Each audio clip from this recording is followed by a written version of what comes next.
चलिए कल जो पढ़े थे हम उसको थोड़ा सा रिकैप करा देते हैं, उसके बाद आगे बढ़ेंगे।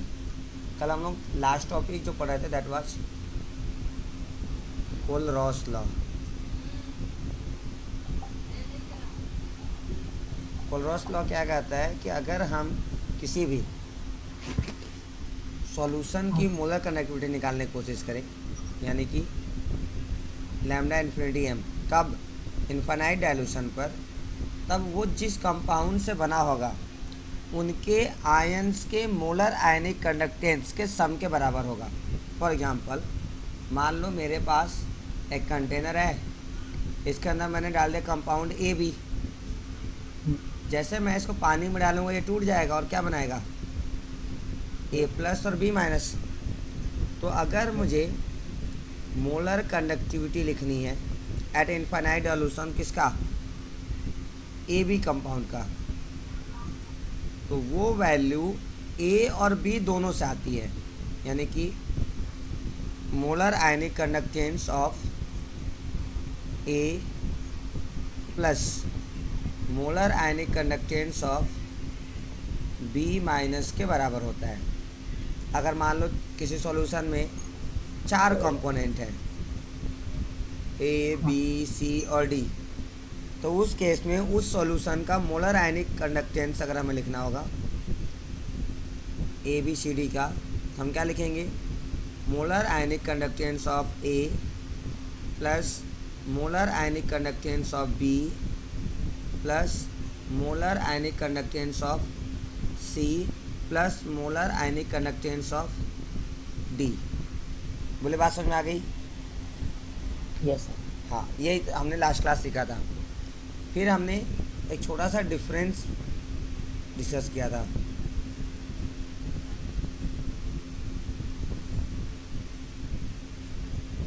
That was the difference between molar ionic conductance, या फिर जिसको हम जानते हैं कंपाउंड के फॉर्म में limiting molar conductivity.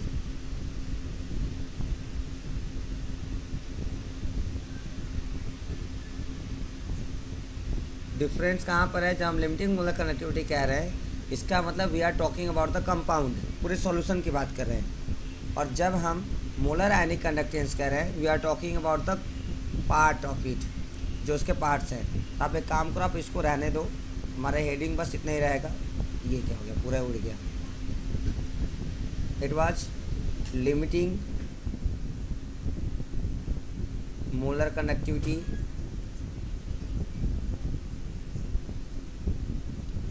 and limiting equivalent conductivity। Sir जो कोलरॉस लॉ था, हाँ वो लिमिटिंग, मतलब हर एक आयन का लिमिटिंग मोलर कंडक्टिविटी का सम था ना। हाँ, उसके अंदर उस सॉल्यूशन में जितने भी आयन्स होंगे सबके सम के बराबर आता है सॉल्यूशन का। तो उन्होंने ये कहा था कि अगर मेरे पास कोई सॉल्यूशन है उसमें 10 आयन है, तो उस सॉल्यूशन का जो लिमिटिंग मोलर कंडक्टिविटी की वैल्यू आएगी वो 10 आयन्स की वजह से आएगी, 1 2 3 की वजह से नहीं, जितने भी आयन्स हैं सब की वजह से आएगी। यानी कि जितने भी हैं सबकी मोलर कनेक्टिविटी की जो वैल्यू आएगी सबको ऐड कर दें तो आ जाएगा सॉल्यूशन का। ठीक है।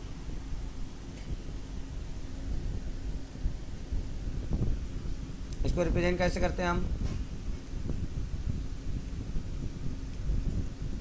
और इसको उसमें ई लगा देंगे बस।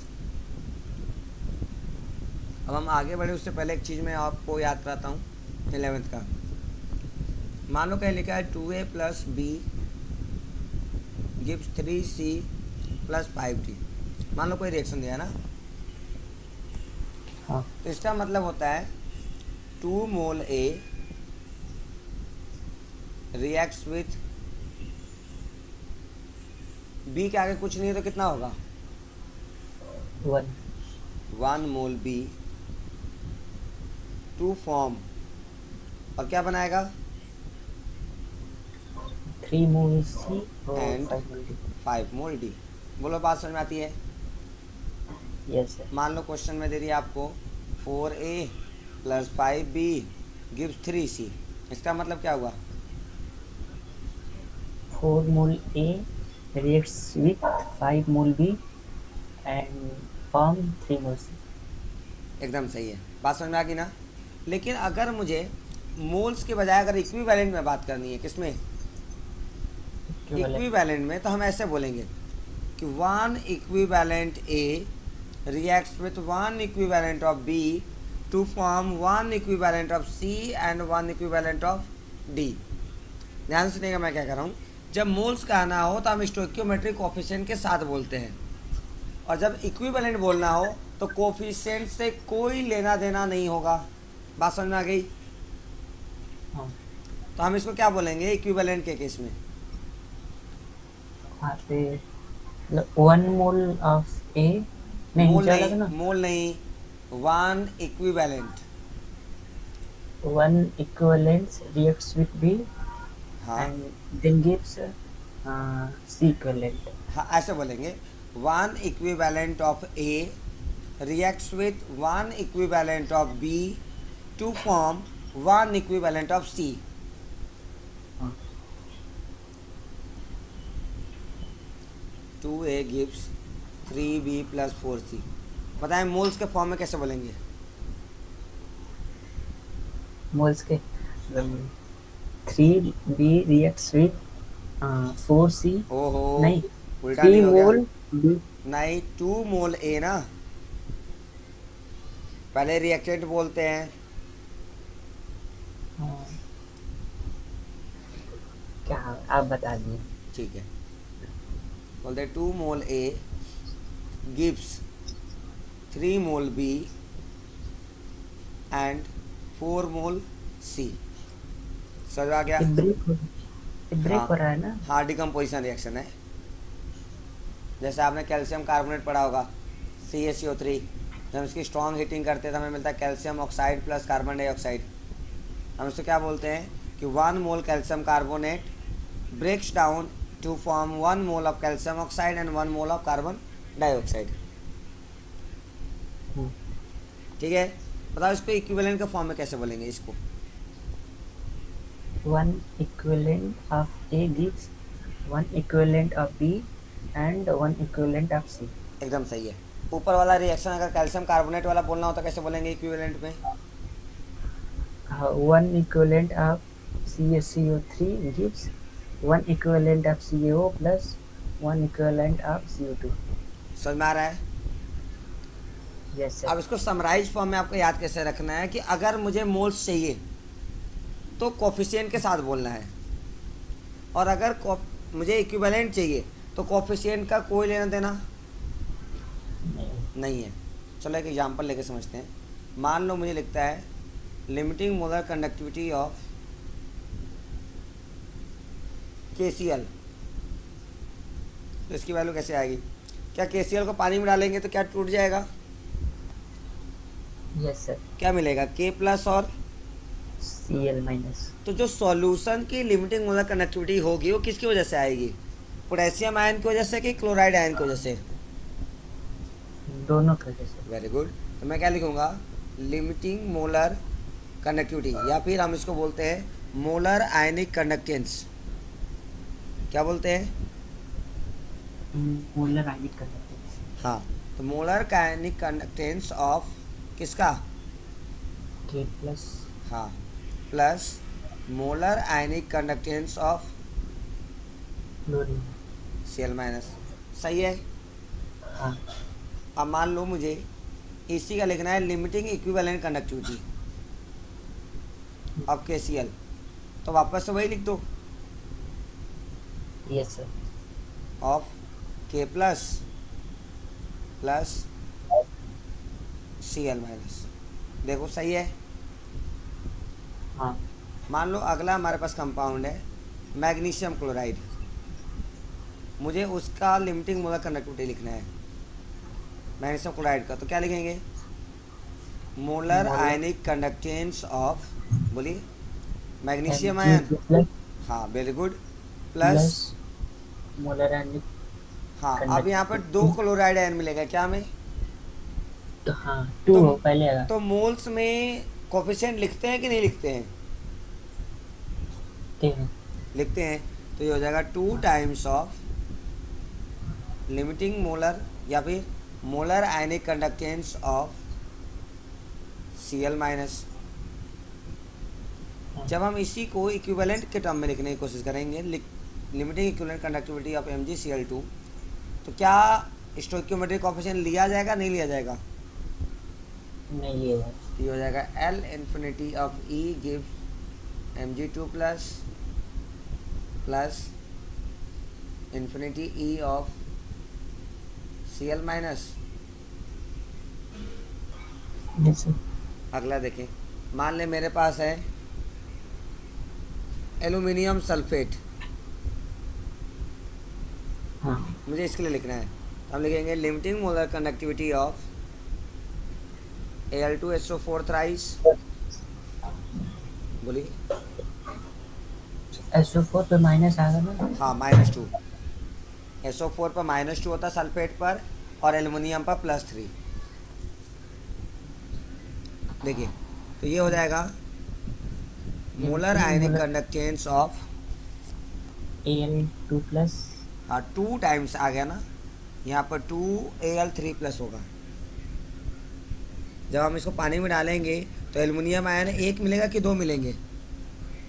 2 मिलेगा। तो 2 पहले लिख देंगे, plus 3 times of molar ionic conductance of sulphate ion. हाँ यही जब इक्विवेलेंट कंडक्टिविटी लिखना होगा तो हाँ कोफिशिएंट हटाते हैं। हाँ, तो ये हो जाएगा lambda infinity E of Al3 plus lambda infinity E of SO4 minus. बोलो, समझ में आ गया? Yes sir. कोई डाउट तो नहीं है अब? नहीं। ठीक है। अगर आपको याद होगा तो जब हमने इक्विवेलेंट कंडक्टिविटी पढ़ा था तो वहाँ पे हमने एक रिलेशन निकाला था,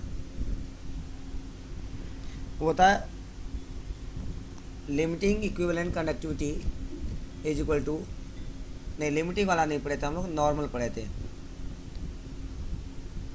equivalent conductivity is equal to molar conductivity upon n factor. देखो, ऐसा कुछ याद है क्या आपको? Yes sir. नहीं याद है तो आप मुझे कहिए, मैं अभी एक बार फिर से आपको रिवाइज करा देता हूँ जल्दी से। करा दीजिए। ठीक है। लिमिटिंग को छोड़ दीजिए, मोलर कंडक्टिविटी का फॉर्मूला हमने क्या पढ़ा था? 1000 K/m। हाँ इस सेंटीमीटर वाला है, मुझे पता है। एक ही से हम चेक कर लेंगे, दूसरे की जरूरत नहीं पड़ेगी। बताओ, इक्विवेलेंट कंडक्टिविटी का फॉर्मूला क्या बना था? 100 के 100 नहीं बाबा, 1000 K/n। Yes sir. क्योंकि जब मोलर कंडक्टिविटी की बात करते हैं तो मोलैरिटी डिफाइन होता है, इक्विवेलेंट की बात करते हैं तो नॉर्मेलिटी डिफाइन होता है। अब अगर हम बात करें इक्विवेलेंट कंडक्टिविटी को तो 1000 K/n होता है। हाँ। क्या n को हम मोलैरिटी इंटू n फैक्टर लिख सकते हैं? हाँ याद करो, हमने पढ़ा था नमन के फॉर्म में, normality Yes. Is equal to molarity into n factor. तो नॉर्मेलिटी को हटाकर हमने क्या लिखा? Molarity into n factor. Yes sir. ध्यान से देखिए, ये क्या लिखा हुआ है? L time upon Lambda. क्या बच गए? n factor. सर। देखो, यही रिलेशन लिखे थे क्या हम यहाँ पर? आगे समझ में? Yes sir. अगर आपको याद होगा तो हमने एक और फॉर्मूला पढ़ा था, delta G is equal to minus NF times of E cell. और फिर हमने कहा था अगर मुझे डेल्टा G0 लिखना है तो हम क्या लिखते थे? Minus NF times of E0 cell. Yes sir. जब स्टैंडर्ड कंडीशन लिखते थे तो देखो, n की वैल्यू तो नेट इलेक्ट्रॉन एक्सचेंज है, उसका स्टैंडर्ड से कोई लेना देना नहीं है। फराडे की वैल्यू फिक्स है 96,500 कूलम, तो उसका भी किसी और चीज़ से कोई लेना देना नहीं है। Yes sir. अब क्या बच गया हमारे पास? E cell. क्या ई सेल डिपेंड करता है? तो हाँ, बिल्कुल करता है। एक होता है इलेक्ट्रोमोटिव फोर्स, एक होता है स्टैंडर्ड इलेक्ट्रोमोटिव फोर्स, एक आपने पढ़ा था इलेक्ट्रोड पोटेंशियल, फिर आपने पढ़ा था स्टैंडर्ड इलेक्ट्रोड पोटेंशियल। यानी कि वो कंडीशन के हिसाब से बदलता है। हाँ। बात समझ में आ गई? तो आप एक Yes, बात sir. बताओ, अगर मैं लैम्डा इन्फिनिटी ई की वैल्यू फॉर्मूला बनाना चाहूँ तो क्या लिखूंगा? Lambda infinity like lambda infinity M हाँ अपॉन एन फैक्टर होगा कि एन फैक्टर इन्फिनिटी होगा? n factor हाँ, क्योंकि ये इसको तो कंडीशन से कोई लेना ही नहीं है, हाँ यानी ये फॉर्मूला बनेगा। yes sir. हाँ, ये चीज़ आप ध्यान रखिएगा, पीछे ना एक दो क्वेश्चंस करेंगे तो वहाँ यूज करने की ज़रूरत पड़ सकती है हमें। ठीक है. ठीक है, और कोई डाउट तो है नहीं? आज क्वेश्चन कराने थे मुझे। Yes sir.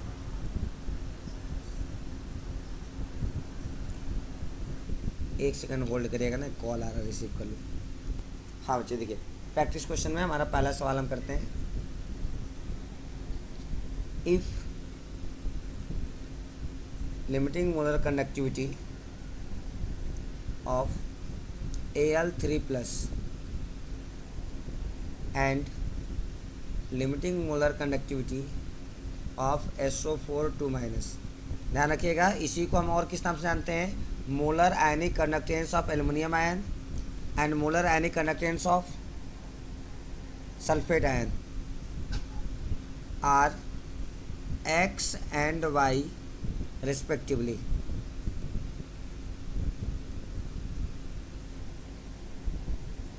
Then limiting equivalent conductivity of aluminium sulphate Al2SO4 thrice would be. Options आपको दिए हुए हैं। फर्स्ट है x प्लस वाई, सेकेंड है 3x प्लस 2y, थर्ड है 3y plus 2x and fourth है x upon 3 plus y upon 2।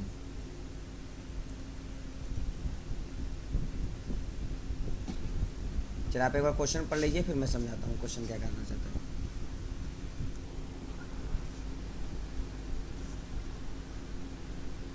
हाँ, क्या आंसर आएगा? x plus Y. देखिए बराबर आपने कैसे किया है, और आराम से सुन के समझिएगा। आपने लिखा होगा lambda infinity E of Al2SO4 thrice will be equal to lambda infinity E of Al3 plus plus lambda infinity E of SO4 2 minus. क्योंकि इक्विवेलेंट कंडक्टिविटी अगर हम लिख रहे हैं तो हमें आयंस के कोफिशिएंट से कोई लेना देना नहीं है।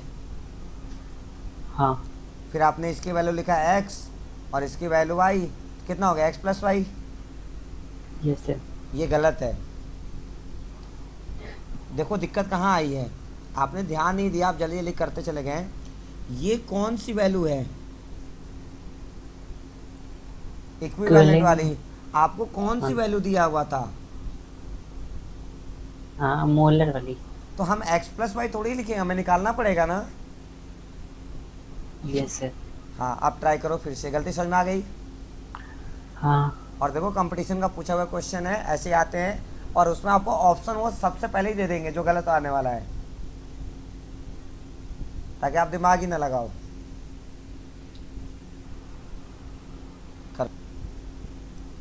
इक्विवेलेंट कंडक्टिविटी और मोलर कंडक्टिविटी का फॉर्मूला पढ़े थे एक हम लोग, अभी मैं थोड़ी देर पहले आपको रिवाइज कराया हूँ। yes sir. उसको यूज करो, देखो शायद आ जाए। देखिए इसका आंसर आएगा डी। कुछ नहीं करना था आपको, लिखना है ना, इसका आपने फॉर्मूला पढ़ रखा है। फॉर्मूला क्या होता है? Lambda infinity M upon N factor. ये भी हो जाएगा lambda infinity M upon N factor. ये लगा देंगे एल्युमिनियम आयन के लिए और यहाँ लगाएंगे सल्फेट आयन के लिए। तो देखो लिमिटिंग मोलर कंडक्टिविटी या फिर molar ionic conductance of aluminium ion दिया हुआ था कितना? x, और एल्युमिनियम आयन के लिए एन फैक्टर की वैल्यू कितनी आती है? 3। प्लस सल्फेट आयन का लिमिटिंग मोलर कंडक्टिविटी या फिर मोलर आयनिक कंडक्टेंस कितना दिया है वाई, और उसका एन फैक्टर 2, तो वैल्यू कितनी आ जाएगी x/3 + y/2, यानी ऑप्शन नंबर डी। समझ में आ गया। तो अगली बार जब भी ऐसे सवाल आए, सवाल बहुत आसान होते हैं, थोड़ा सा रुको, समझो, देखो, तब सवाल करो। बहुत जल्दी करने में क्या होता है कि हम ध्यान नहीं देते क्वेश्चन को और जल्दी जल्दी करके आ जाते हैं।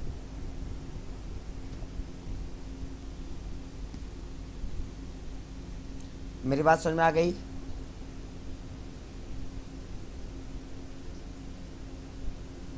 हमारी अगली हेडिंग है application of कोलरॉस law.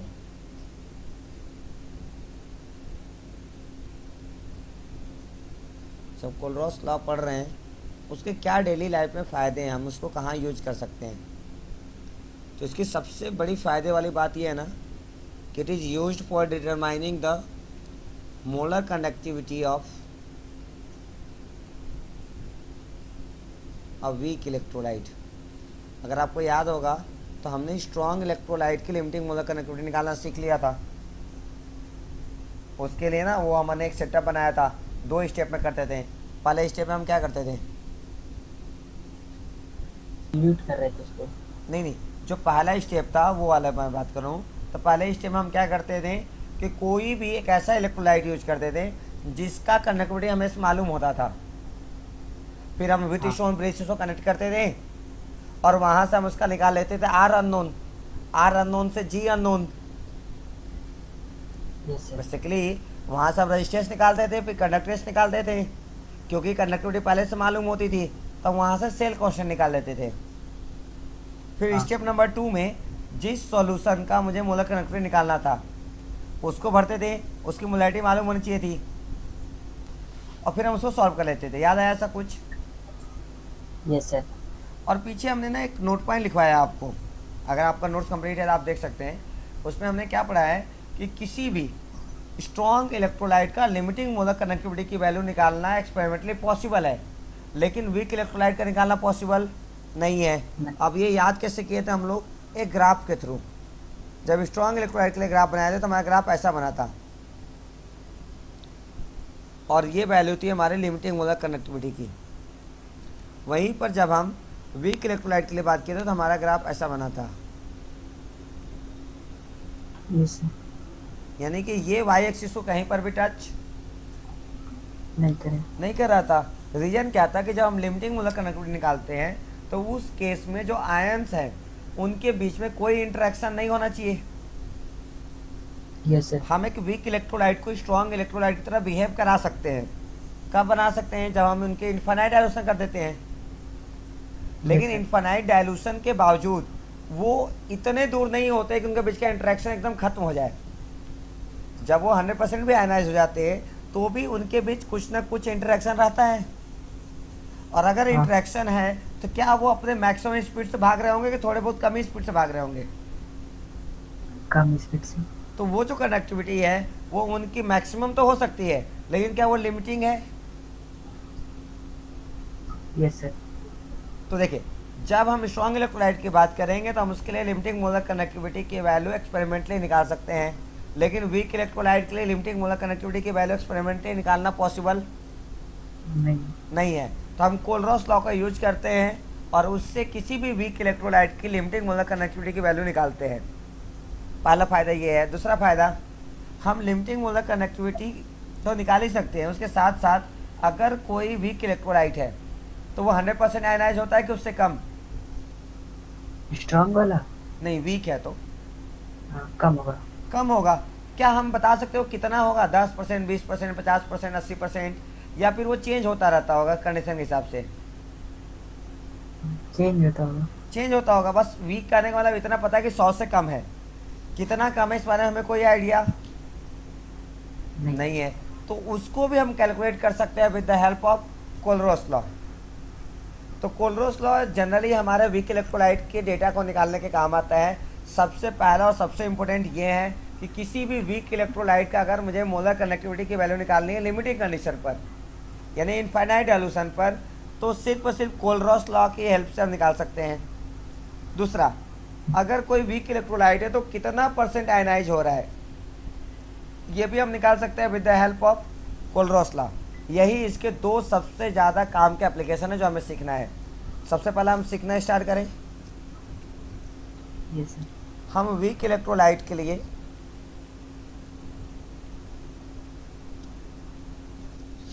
Limiting molar connectivity की कैलकुलेशन देखते हैं। चलो एक एग्जांपल से सीखते हैं।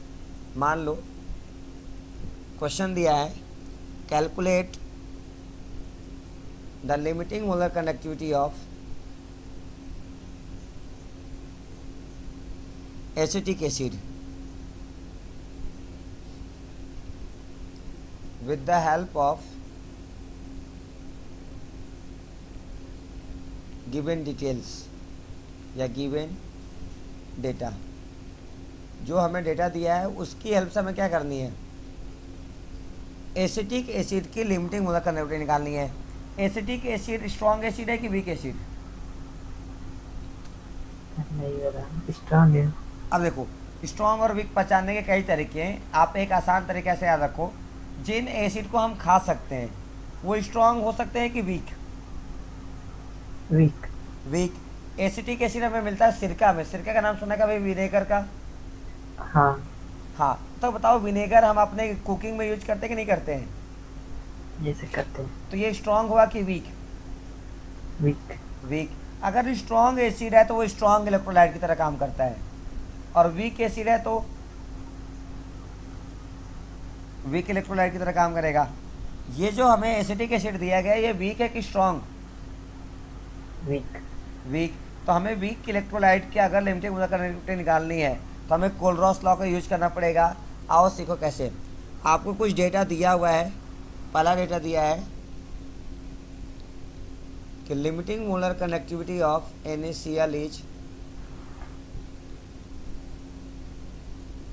200 siemens centimetre square per mole. दूसरा डेटा दिया हमें limiting molar connectivity of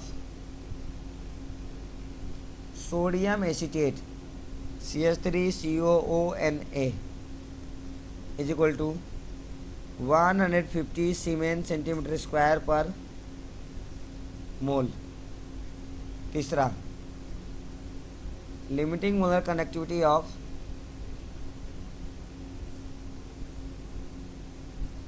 hydrochloric acid is 300 siemens centimetre square per mole. हमें ये डेटा दिया हुआ है, इसकी हेल्प से हमें क्या निकालना है, एसिटिक एसिड का लिमिटिंग मोलर कनेक्टिविटी। आप बताओ कोलरॉस लॉ के हिसाब से limiting molar connectivity of acetate acid कैसे लिखेंगे? Molar ionic conductance of acetate ion plus molar ionic conductance of H+ ion. देख लो, यस सर। यही निकालना पड़ेगा। यानी कि मेरे प्रॉब्लम क्या है अब, कि मुझे ये निकालना है। अब अगर ये आ गया क्या वैल्यू रख के सॉल्व कर देंगे? फिर से बता दीजिए। आप बताओ, ये वाला पहले कोलरॉस लॉ के हिसाब से ये जो रिलेशन लिखे हैं हम, ये आपको समझ में आया कि नहीं? हाँ आ गया ना? अगर मुझे इसकी वैल्यू मालूम हो और इसकी वैल्यू मालूम हो, क्या हम दोनों का ऐड करके ये वाली वैल्यू निकाल लेंगे? हाँ। यानी प्रॉब्लम क्या है अब, कि हमें molar ionic conductance of acetate ion और molar ionic conductance of H+ ion नहीं पता है। हाँ। अब उसको निकालेंगे किसकी हेल्प से? ये जो 3 डेटा दिया है उसकी हेल्प से। पहला क्या दिया है? NaCl। Yes sir.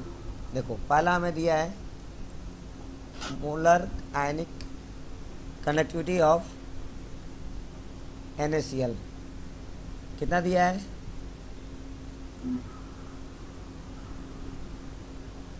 यूनिट की हम बात नहीं कर रहे हैं, यूनिट सबका सेम ही है, तो लास्ट में यूनिट सेम ही आएगा आंसर में। Yes sir. तो यूनिट को हम छोड़ देते हैं, सिर्फ वैल्यू की बात करते हैं। आप बताओ, अगर मुझे NaCl का लिमिटिंग मोलर कनेक्टिविटी निकालना है तो कोलरॉस लॉ के हिसाब से क्या लिखेंगे? Limiting molar conductivity of Na plus फिर लिमिटिंग वाला conductivity F C L minus. Plus ना, हाँ देखो सही लिखा है क्या मैंने? Yes sir. इसको मैंने बोल दिया इक्वेशन नंबर 2। क्यों 2 बोल रहा हूँ? क्योंकि ये जो पहला मैंने बना रखा है इसको इक्वेशन नंबर मैंने क्या मान लिया? 1। कोई दिक्कत? चलो दूसरा जो डेटा दिया है इसको भी यूज कर सकते हैं। हाँ बोले इसको क्या लिखेंगे? Sodium acetate is equal to 150। हाँ वैल्यू कितनी हो जाएगी? Molar ionic conductance of acetate ion plus molar ionic conductance of sodium ion is equal to 150। Yes sir. देख लो, अगर कोई डाउट है तभी पूछ लो। नहीं तीसरा वाला डेटा देखो क्या दिया है। HCl 300। हाँ, इसको लिख देंगे molar ionic conductivity of HCl is equal to 300। हाँ कुलरॉस के फॉर्म में कैसे लिखेंगे? लिमिटिंग वाला conductivity of H plus H plus, फिर प्लस हाँ, लिमिटिंग वाला conductivity of Cl minus is equal to 300। Equation number. और अब देखो हमें चाहिए क्या और क्या दिया है, ये चीज़ का ध्यान रखना बहुत ज़रूरी है। क्योंकि जब हमें ये मालूम हो क्या चाहिए तब जो डेटा दिया उससे निकालना आसान हो जाता है। देखो हमें क्या चाहिए,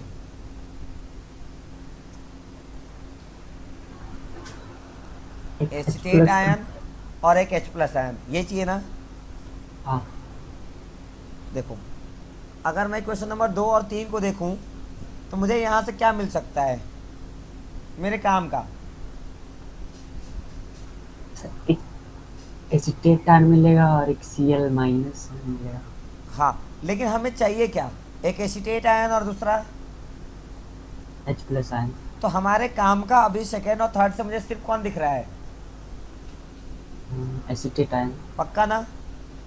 यस सर। अब मैं क्या करूँगा, क्वेश्चन नंबर 2 में से 3 को माइनस कर दूंगा।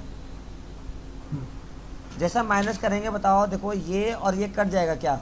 नहीं, गड़बड़ हो गया। ये और ये कट जाएगा क्या? Yes sir. क्या बचेगा? Cl molar ionic minus conductance of chloride ion plus की minus minus minus molar ionic conductance of acetate ion is equal to how much? 250 200 के 150? 50। हाँ, केवल 50, क्योंकि माइनस कर रहे थे ना। इसको मैंने बोल दिया क्वेश्चन नंबर 5। अब देखो मुझे क्या एसीटेट आयन मिल गया। अभी और कौन सा आयन चाहिए? H plus. H plus. अच्छा एक बात बताओ, H प्लस आयन कौन से क्वेश्चन में दिया है? यहाँ पे सर 5 वाला क्वेश्चन और सेकंड वाला क्वेश्चन हाँ बोलिए। नहीं। देखो सेकेंड वाले में H प्लस है, नहीं है। हमें एसीटेट आयन और H प्लस आयन चाहिए। तो एसीटेट sir. आयन तो मुझे दिख गया कि 5 नंबर में आ गया। अब कौन चाहिए? H प्लस है। H प्लस आयन आपको कहाँ दिख रहा है अब? 4। 4 में, यानी कि मुझे इस बार इक्वेशन कौन कौन सा सॉल्व करना पड़ेगा? 5th और 4th। 5th और 4th। अच्छा 5th और 4th में कुछ एक्स्ट्रा भी मिल रहा है क्या आपको? क्लोरीन आयन से क्लोरीन आयन कट जाएगा। काटना पड़ेगा ना। क्यों काटना पड़ेगा? क्योंकि नहीं तो ये तो एक्स्ट्रा बन जाएगा। यानी कि मुझे समझ में आ गया कि 4 और 5 को ऐड करना पड़ेगा कि सब्ट्रैक्ट? सब्ट्रैक्ट करना पड़ेगा। तो बताओ 4 माइनस 5 करूँ कि 5 माइनस 4? 4 माइनस 5 कर। हाँ, वो तो हमारी मर्जी के ऊपर है। 4 माइनस 5 भी कर सकते हैं और 5 माइनस 4 भी। 4 आप कौन सा करना चाहोगे बताओ? 4 माइनस 5। चलो जब मैं 4 माइनस 5 करूँगा मैं ऐसे सिंपल से लिख देता हूँ 4 - 5। आप ऐसे नहीं लिखोगे, आप लिखोगे on subtracting equation number 5 from equation number 4। ये सब लिखने आता है ना आपको? Yes sir. ठीक है, तो जैसा आप माइनस करोगे देखो, क्या ये और ये हिस्सा कट जाएगा? हाँ। आपको क्या मिलेगा? Molar ionic conductance of H+ ion. Yes sir.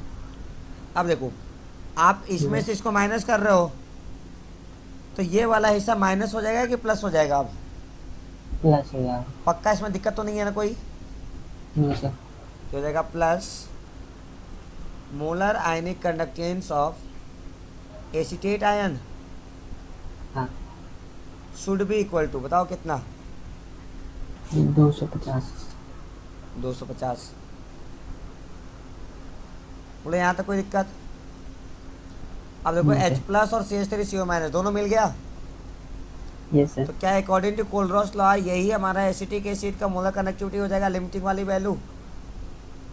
हाँ। और कितना आ गया? 250। यूनिट वापस से कॉपी कर देंगे एज इट इज। समझ में आया कि नहीं? Yes sir. और इस तरह से हमें अपनी वैल्यू मिल गई।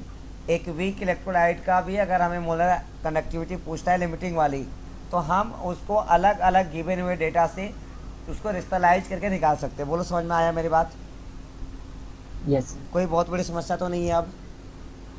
नहीं। पक्का? हाँ। एक क्वेश्चन आपको दूं, करोगे? Yes sir. चलो, इसको एक बार देखना है तो आप देख लो, नहीं तो फिर मैं सबको उड़ा दूँ। सर आ गया। आगे समझ में?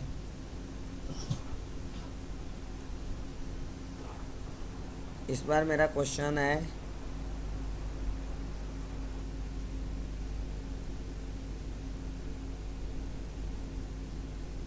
ठीक है, we have to calculate limiting molar conductivity of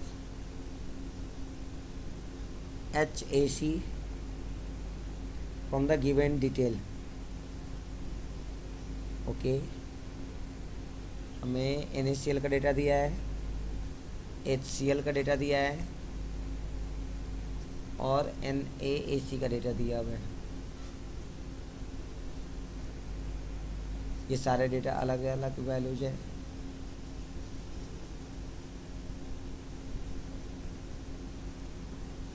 इसकी अब हमें ज़रूरत नहीं पड़ेगी।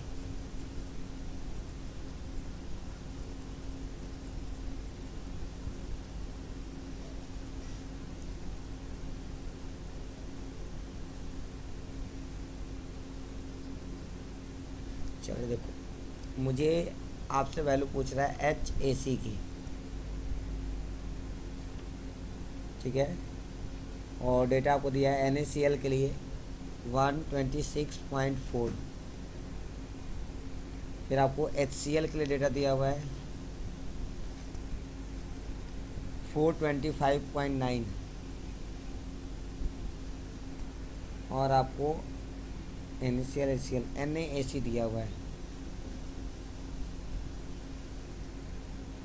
91 और आपसे HAC पूछा है। देखो ध्यान से एक बार, आप कर पाओगे क्या? सर HAC का नाम क्या है? ऐसे तो इसका नाम होना चाहिए एसिटिक एसिड, लेकिन इसका नाम ना हम हाइड्रोजन एसीटेट बोलते हैं। ये H+ और AC- में ब्रेक होगा ना? हाँ, ठीक है, कर रहा हूँ। इसको आप सॉल्व किए हैं तो आपको आंसर कितना आया है? 390.5 सीमेंस सेंटीमीटर स्क्वायर पर मोल। देख लीजिए, समझ में आया क्या?